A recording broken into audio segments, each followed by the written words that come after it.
بسم اللہ الرحمن الرحیم۔ آج 7واں پارہ مکمل اور 8واں پارہ آدھا پڑھا گیا ہے۔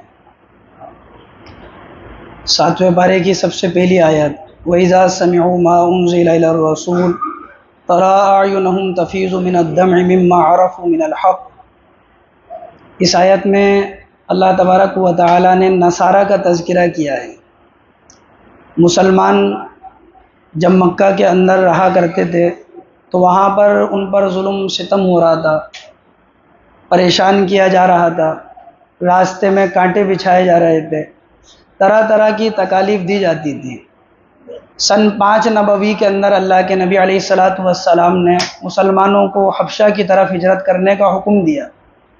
آپ علیہ السلام کو معلوم ہوا تھا کہ حبشہ کا جو بادشاہ ہے نجاشی، وہ نہ تو خود ظلم کرتا ہے نہ کسی کو ظلم کرنے دیتا ہے، تو اس لیے آپ نے حکم دیا صحابہ کو کہ حبشہ کی طرف ہجرت کر جائیں۔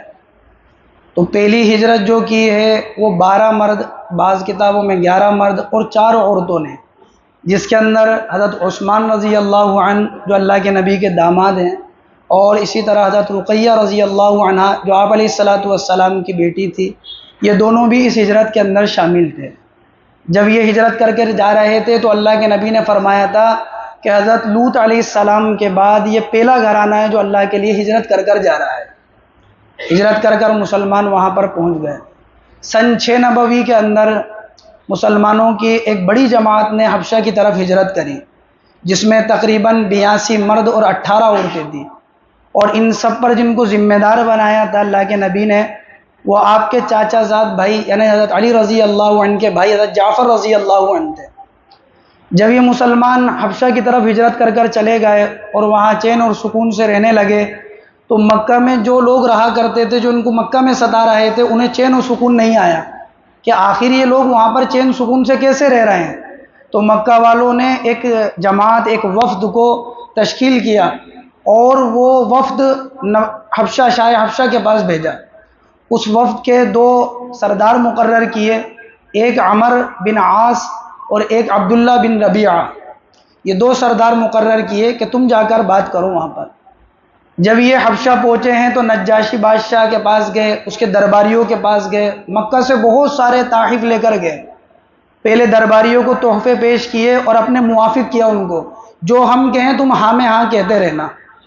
پھر بادشاہ کے پاس گئے، بادشاہ کو بہت سارے تحفے اور تحائف پیش کیے، اور بادشاہ سے کہنے لگے کہ بادشاہ، ہمارے علاقے کے کچھ نوجوان اپنے آباء و اجداد کے دین کو چھوڑ کر تمہارے ملک میں آ گئے، ہمارے آباء و اجداد کے دین کو بھی چھوڑ دیا، نیا دین استعمال کر لیا، تمہاری شریعت میں بھی نہیں آ رہے، وہ نصارہ بھی نہیں ہو رہے، کچھ غلام ہیں، کچھ باندیاں ہیں۔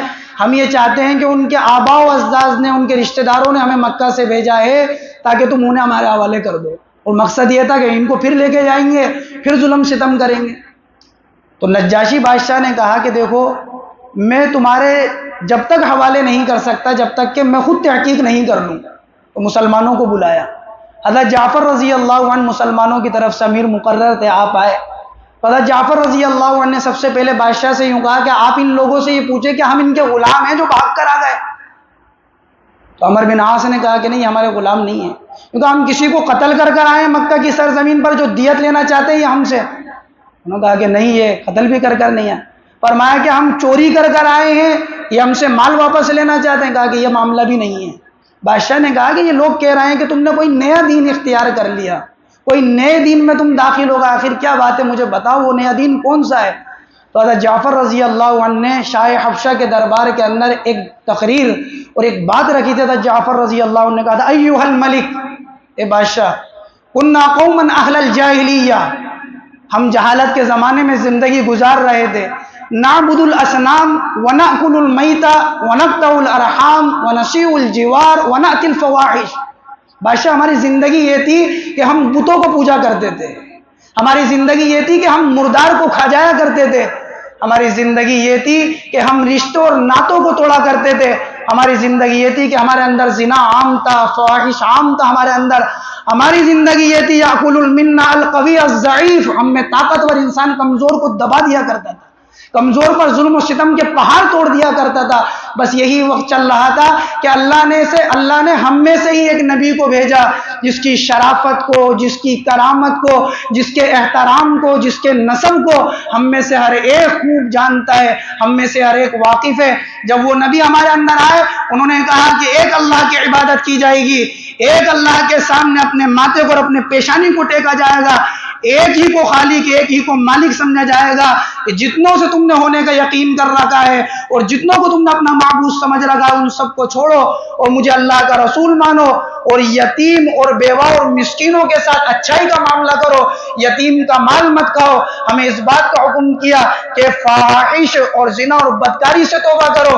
ہمیں اس بات کا حکم کیا برائی کو چھوڑو، اچھائی والی زندگی کرو. بس انہوں نے حکم کیا، ہم ان کے مطابق زندگی گزارنے لگے کہ ہماری قوم کے لوگ ہمارے دشمن ہو گئے، ہمارے خون کے پیاسے ہو گئے، اپنے بیگانے ہو گئے، اپنے پرائے ہو گئے. ظلم ستم کی حد تو یہ ہو گئی کہ ہمیں مکہ کی سرزمین پر مارا جا رہا تھا، وہاں ظلم و ستم اگر ختم ہوا اور ہم آپ کی سرزمین کے اوپر اگر ہجرت کر آئیں تو ان کو یہ بھی چین و سکون نہیں آیا. بادشاہ نے کہا حل معاکا شیء، کیا تمہارے پاس وہ نبی جو تمہاری قرآن پڑھ کر سناتے ہیں، کتاب پڑھ کر سناتے ہیں، وہ کتاب کا کچھ حصہ ہے تمہارے پاس؟ تو حضرت جعفر رضی اللہ عنہ نے کہا کہ ہاں ہمارے پاس ہے.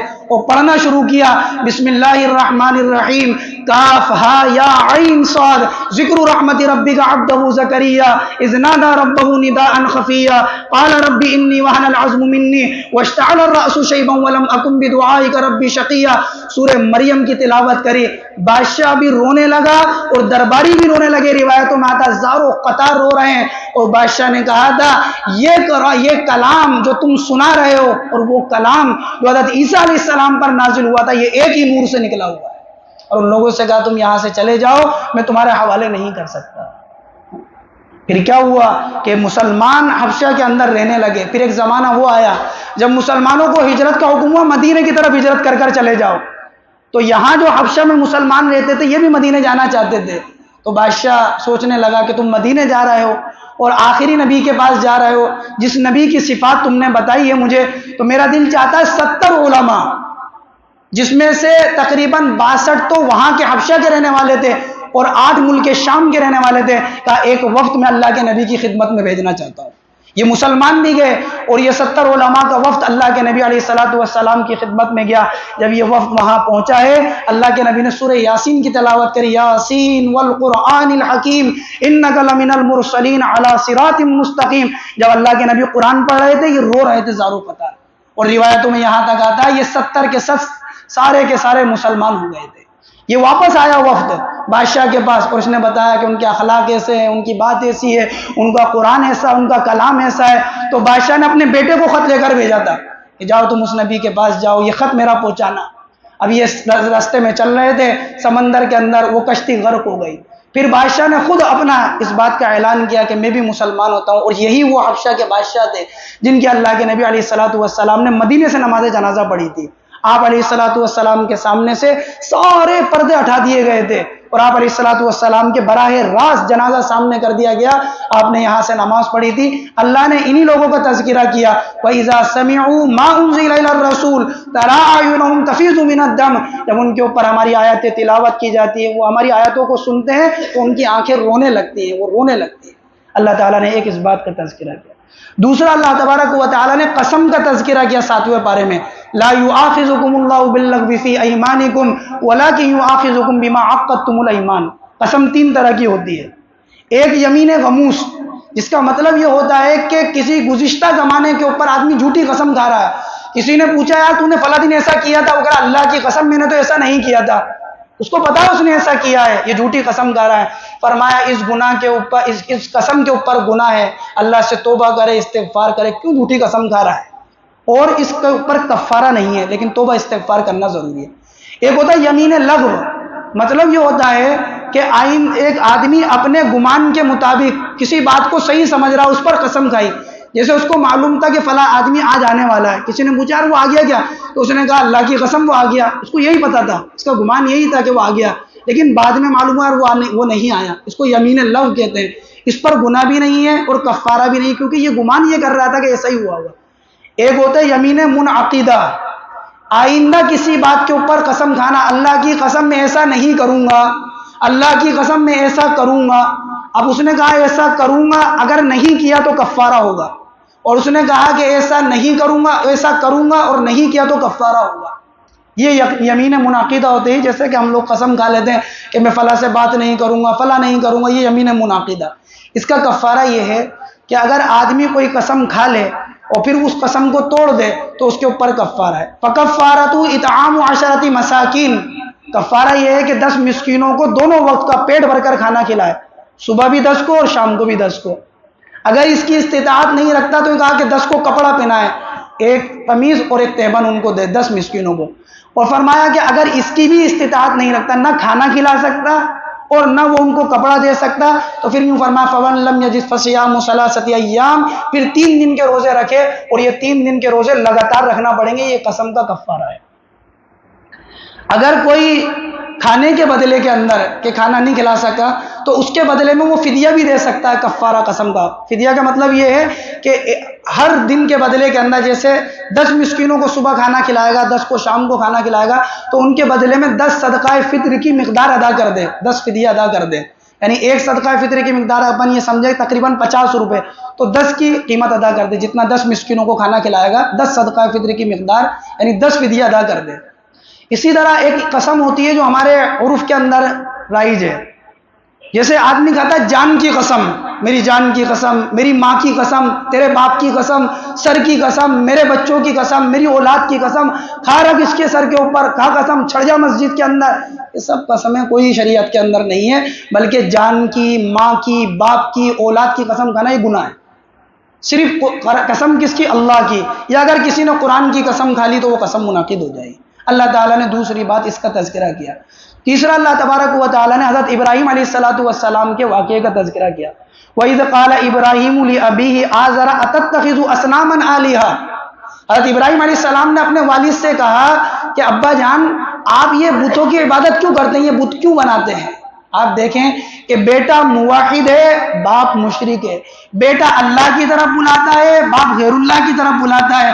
تو باپ سے بیٹا کہہ رہا ہے حضرت ابراہیم علیہ السلام وَإِذْ قَالَ إِبْرَاهِيمُ لِأَبِيهِ آزَرَ أَتَتَّخِذُ أَصْنَامًا آلِهَةً. ابا جان آپ یہ بتوں کو کیوں بناتے ہیں؟